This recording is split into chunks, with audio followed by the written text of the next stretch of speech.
It's time to get some Fail Mary payback at a place where the Packers haven't won since 2008. A Locked On Packers, Locked On Seahawks crossover starts right now.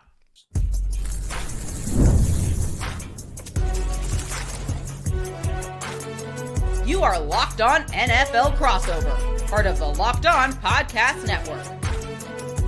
Your team every day.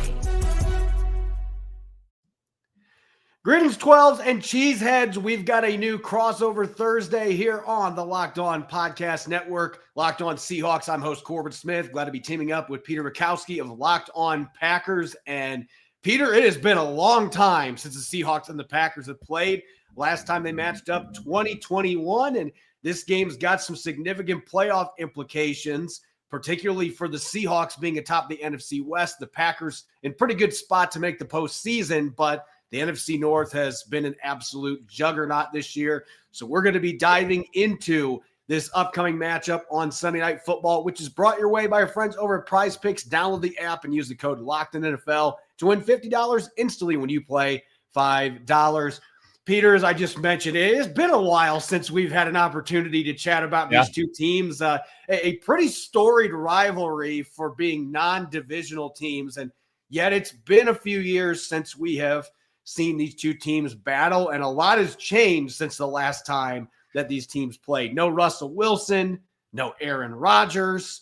You've got Geno Smith versus Jordan Love, and that's really where I want to start this conversation, because Jordan Love was dealing with some injuries early in the season, and it obviously was impacting his on-field play to an extent. But it looks to me the last 3 or 4 games here that Jordan Love is fully healthy, and now he's passing the eye test, that he is playing some of his best football right now for this Packers offense. Yeah, since the bye week, which is to say since Jordan Love has been healthy, leading the league in EPA per play as a passer. And so so much of that, and my listeners are probably sick of hearing me say that so much of the issues that I felt like he was having dealing with pressure and the blitz was his immobility, was his inability to maneuver in the pocket, to escape the pocket, and just buy himself that extra bit of time, because we've seen he can make throws off platform that just not that many quarterbacks can make. It's funny, before we jumped on here, Corbin, I was talking to some Packers media buddies about how similar these two quarterbacks are in a lot of ways.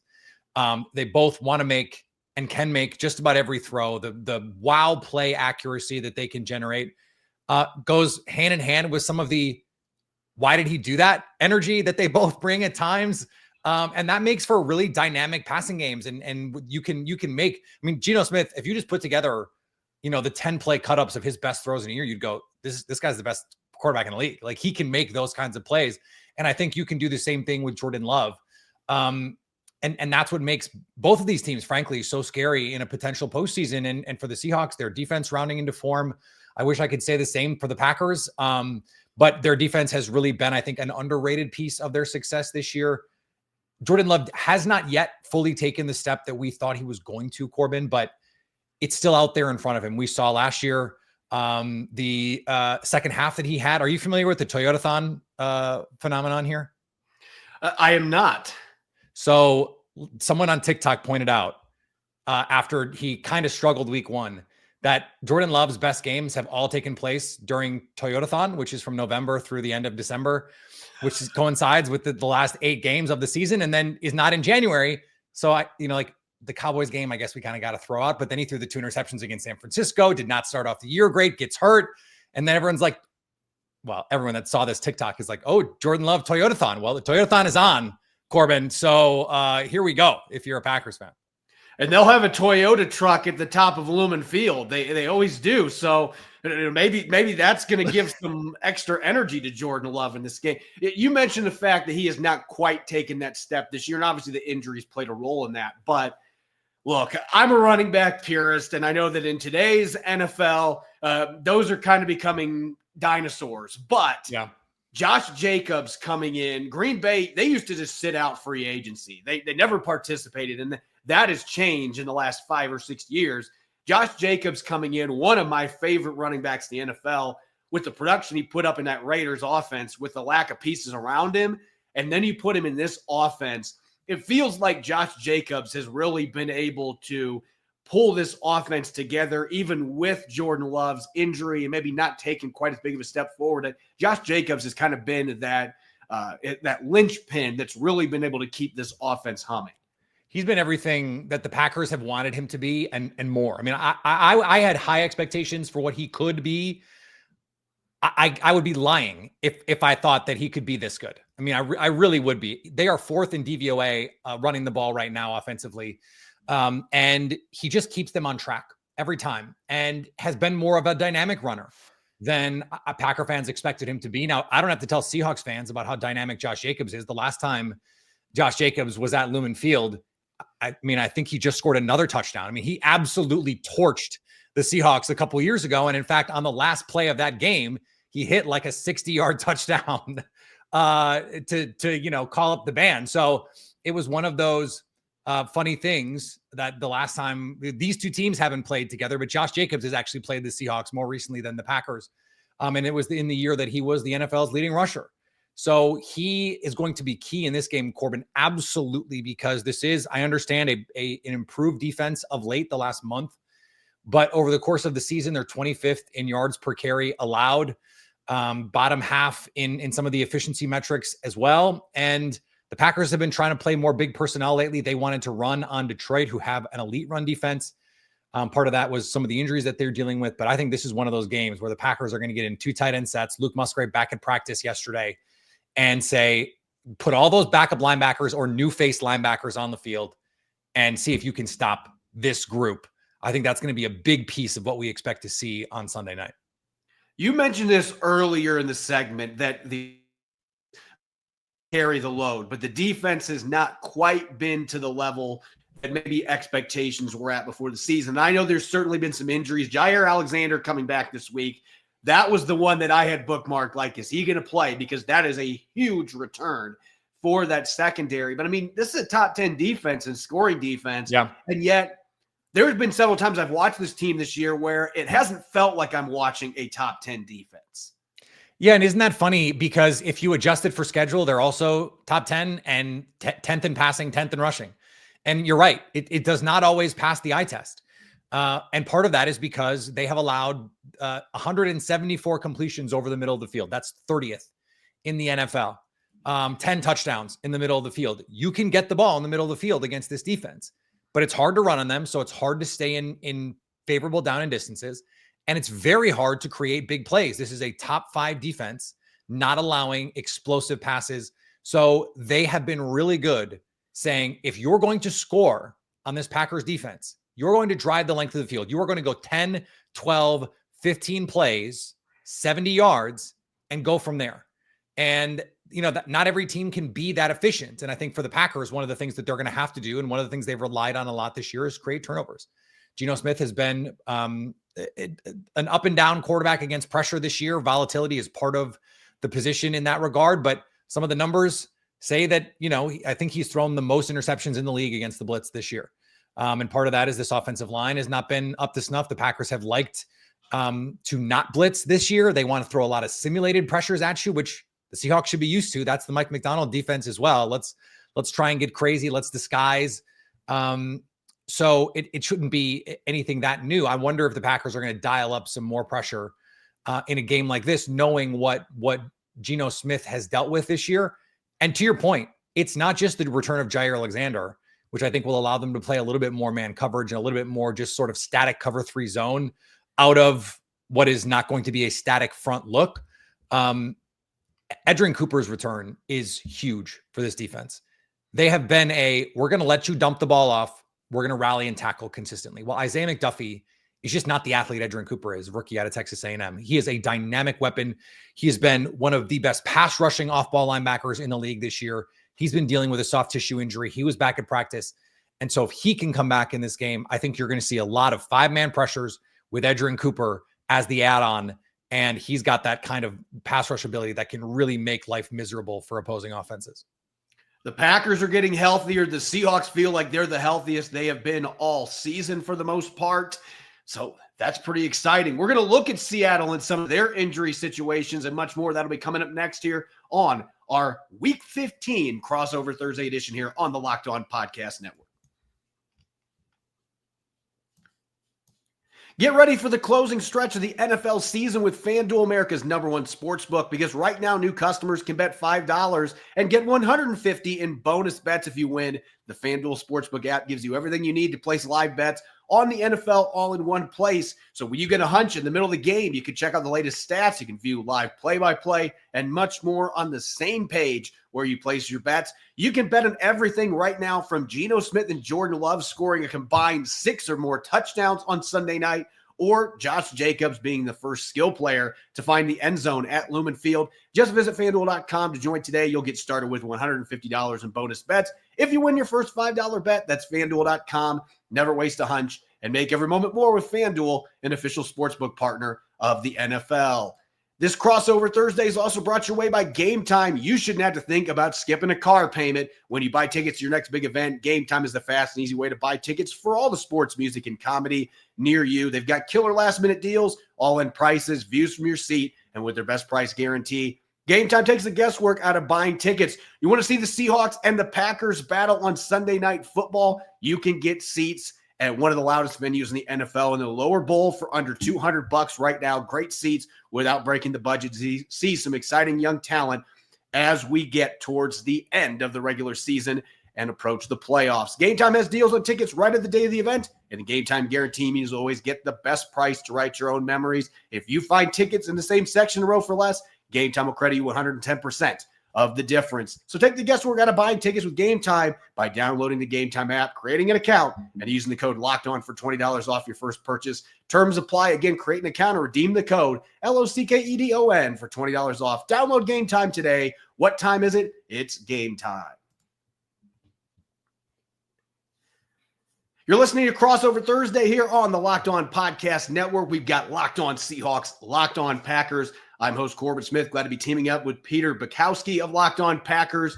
And it's been some time. We've mentioned this already, but it has been 3+ seasons since the last time these two teams played. Russell Wilson and Aaron Rodgers were still slinging the pigskin in Seahawks and Packers uniforms. Kind of is dating me thinking about this a little bit, how long it has been since these two teams have played. But as you were discussing with Jordan Love, the Seahawks look much different than what they did in that last matchup. Now, just like Jordan Love, Geno Smith was on Seattle's roster the last time that these two teams played. In fact, he had started the previous 3 games. Oh, that's right. But he has not started against the Green Bay Packers since his second year in the league, when he was still with the Rex Ryan-led New York Jets, 2014. It has been a long time. And they blew that game. They had a big lead in that game, and Rodgers stormed them back. Yep, and there was a key interception that was thrown by Geno Smith late in that game that allowed the Packers to be able to do that. But that's how long it has been since Geno Smith has played against this team. 10 years.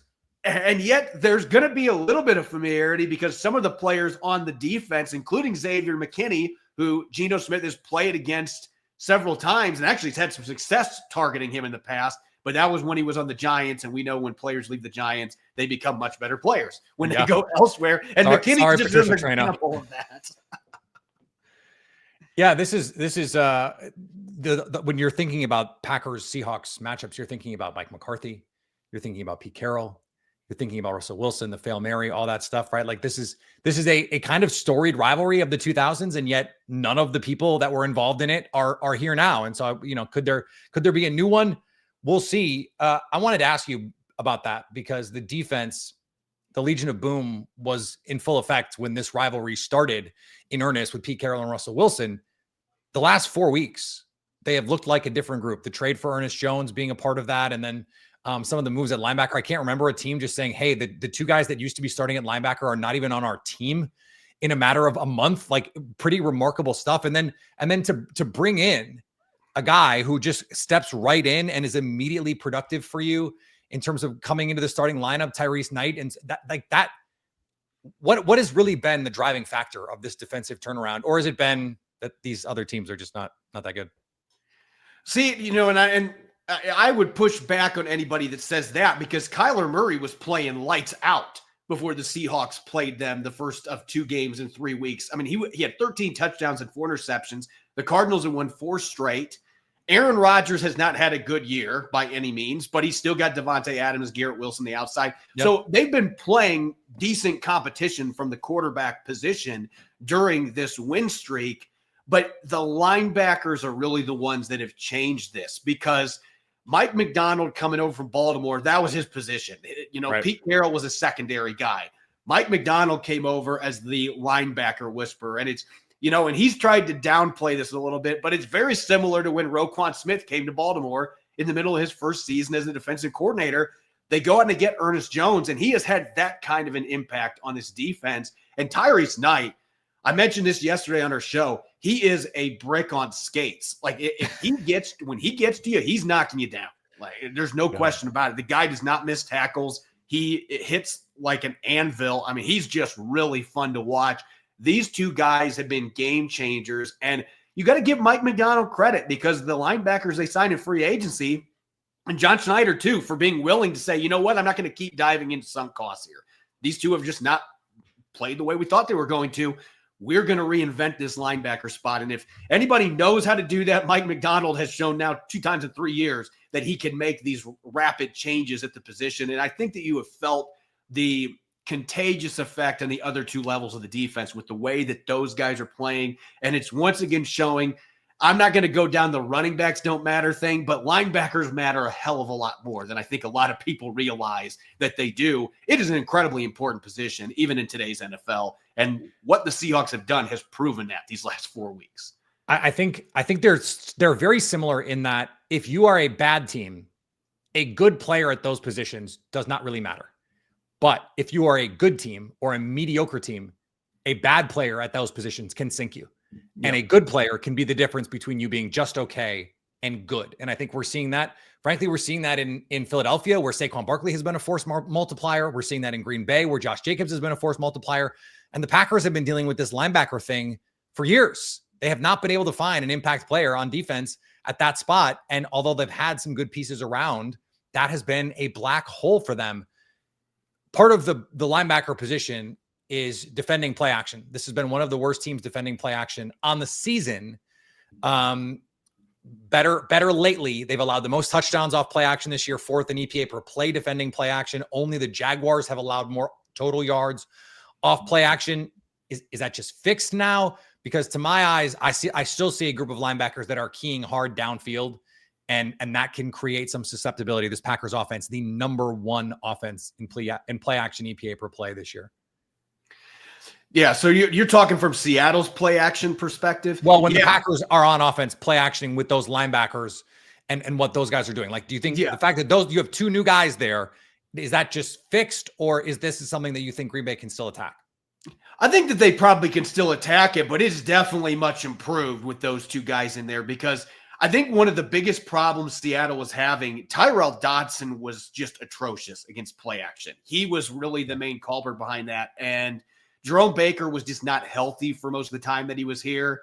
And even when he was in the lineup, he's an athletic guy, but there were too many times he was getting sucked up and they were struggling so much defending the run that I think both these guys were selling out, trying to help with that issue. And it was just creating those seams behind in the intermediate level. But all you have to do is watch the Packers a little bit too, by the way, that they're really coming down and filling aggressively. And then all of a sudden they got to haul ass to get back to their hook zone. And they don't have the athleticism outside of Quay Walker to be able to do that when Edgerrin Cooper is not on the field. Yeah. And Seattle, from an offensive perspective, that's been one of my biggest nitpicks with Ryan Grubb all season, is that he has not wanted to run play action. They haven't been good running the football, which has made it tougher, but they're coming off 2 of their best games running the ball. It seems like Zach Charbonnet, look at that guy go.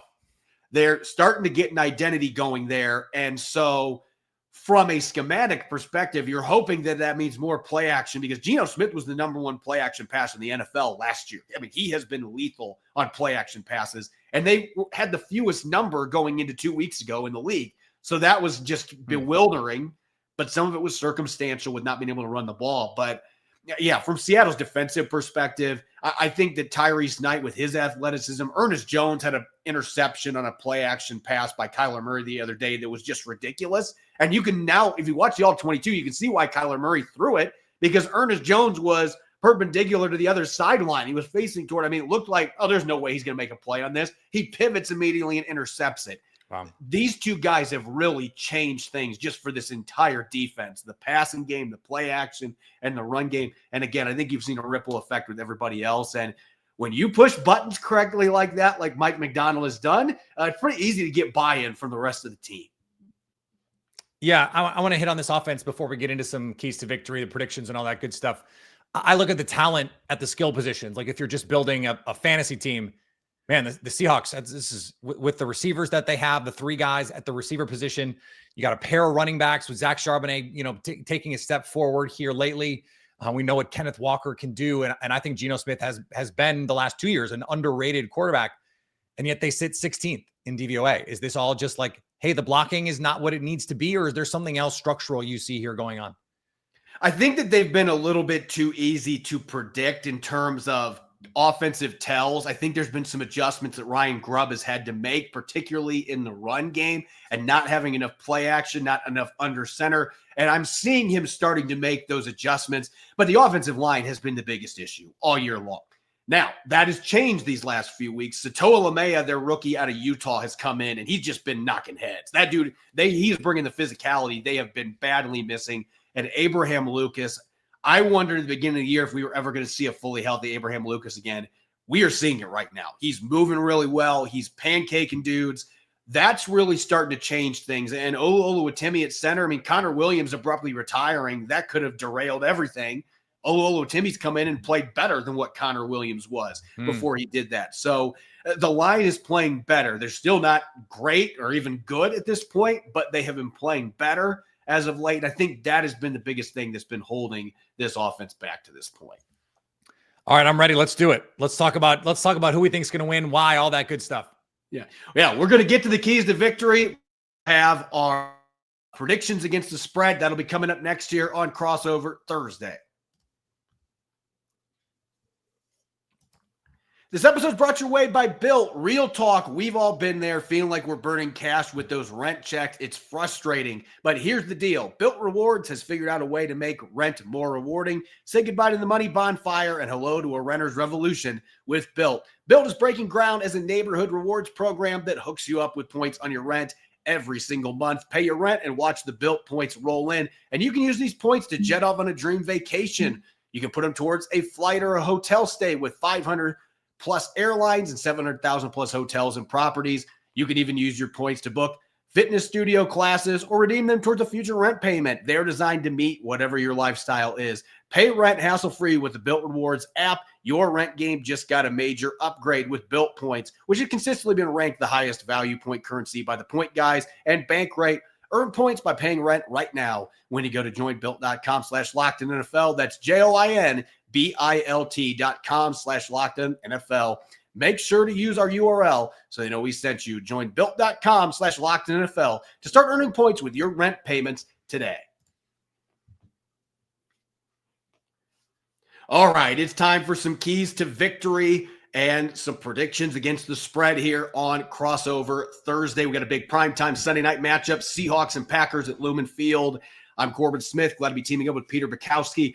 Peter, let's get to the keys to victory for the Green Bay Packers. This has been such a weird series over the years where the home team has just been utterly dominant. I can't remember the last time the Packers won at Lumen Field, and I can't remember the last time the Seahawks won at Lambeau Field. And this game being in Seattle, obviously a lot of different characters, almost all different characters now. But what do the Packers need to do to make this long trip out west and get the win on the road? Is the last time the Packers have won in Seattle Aaron Rodgers' first season as a starter? Could it be that long ago? I think so, yeah. I think it was 2000. It was pre-Pete Carroll.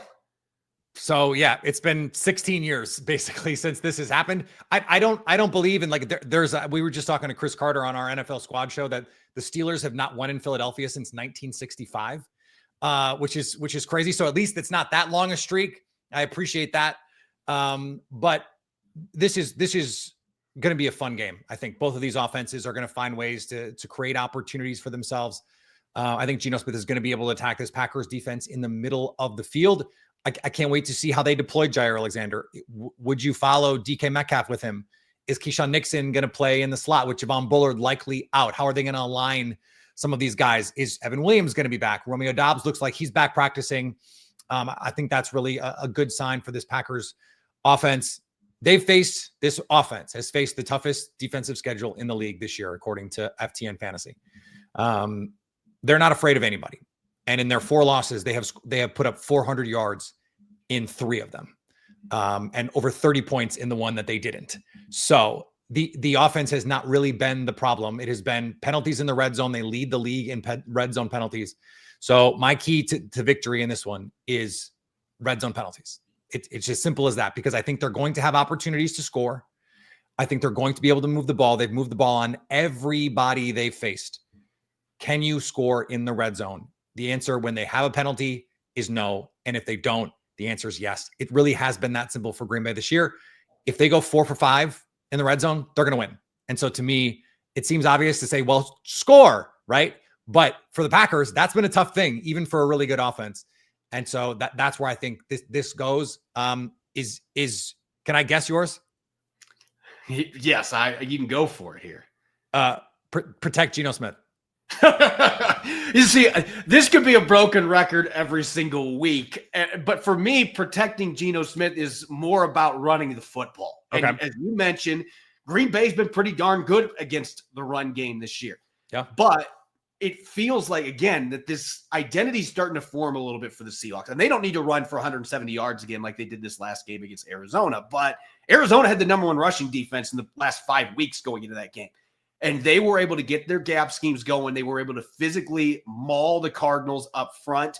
They were able to get out in space and create some plays with Zach Charbonnet. Who knows if Ken Walker III is available, but that is going to be the key for me, because I think Geno Smith can get the ball downfield against this Packers defense, and I think he can attack the middle of the field with Jackson Smith-Njigba, who is turning into a top 10 receiver right in front of our eyes. He's as good at carving people up over the middle as any receiver in the NFL right now. Yeah, but if you want to take drafted him. Don't remind me. They want to be able to take advantage of that, though. They're going to have some semblance of a run game to take some of that pressure off of Geno Smith. And it's going to help the offensive line, because this group they've got right now, they seem to want to get after it more in the run game than what some of the other groups they had. They were rotating in and out of the lineup.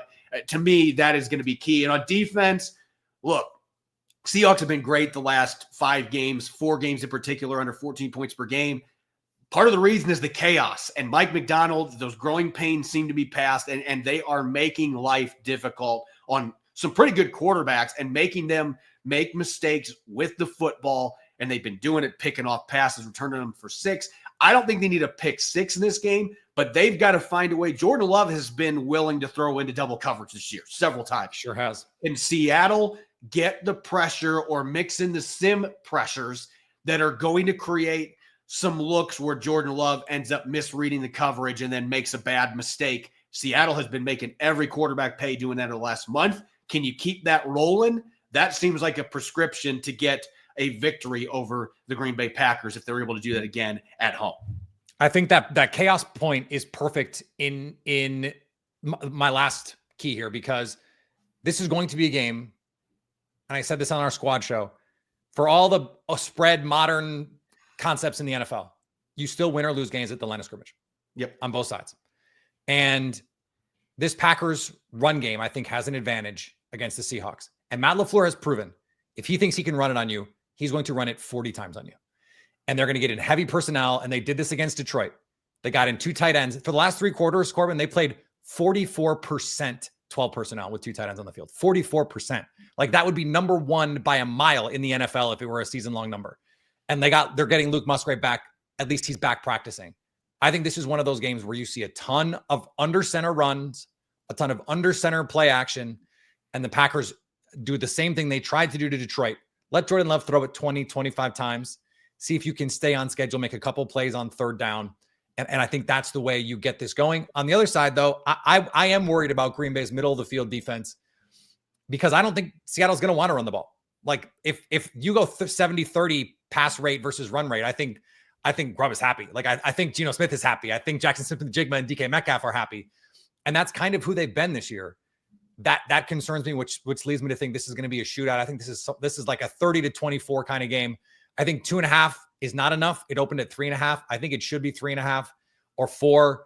Jair Alexander coming back, Romeo Doubs coming back. I think that could even push it to 5 for me in the way that I look at it. So I have it like 30-24 Packers in a game that I think is going to could potentially feel closer than that. And so that's where I am. I think they get their first win at Lumen, first win in Seattle in a decade and a half. 2.5 seems, I don't know. I just feel like Seattle's playing really good football right now. And I know Green Bay is too, but the issue has been Seattle's been so bad at home most of this year, which has just been uncharacteristic. But that is weird. They did beat Arizona the last time they were at home, and that looked more like a typical Lumen Field game with the crowd noise and the other team having issues with penalties, the false starts galore. So can the crowd bring it again? I think the crowd's going to be a big part of this. And Sunday Night Football, this is going to be a real nice litmus test for Mike Macdonald, because Pete Carroll's teams were dominant on Sunday Night Football during his time. Is Mike Macdonald going to carry that over for this game? I think this is a game that is going to be extremely close, and whoever has the ball last wins type game. And I'll have my score prediction on our Friday show, but I think that this is one you could flip a coin on, because both these teams are playing good football. Even in a loss last week, I thought Green Bay played winning football for most of that game. So I think that this is a game. I think it's a playoff matchup. I think we could see these teams playing again in a few weeks. Yeah, if the playoffs were today, we would. This would be the 3-6. Yeah, this would be the game we'd be seeing. So we could see these teams at Lumen Field again. And so I think it's going to be a back and forth, tooth and nail type game. I think there's going to be more offense than we've seen from Seattle in recent games. And I think you're going to have to, because Green Bay is going to find some success moving the ball as well. I think it's going to be one of the games to watch, though, of this 2024 season. We shall see. Anyway, make sure that you are listening in, Locked On Seahawks and Locked On Packers, on our Friday episodes. I'm Corbin Smith. Follow me on X and Blue Sky at Corbin Smith NFL. You can follow Peter at Peter_Bukowski on X. We'll have our episodes of Locked On Seahawks and Locked On Packers coming your way tomorrow as we draw closer to this primetime matchup at Lumen Field. Thanks for listening in. Go Hawks. Go Cheeseheads.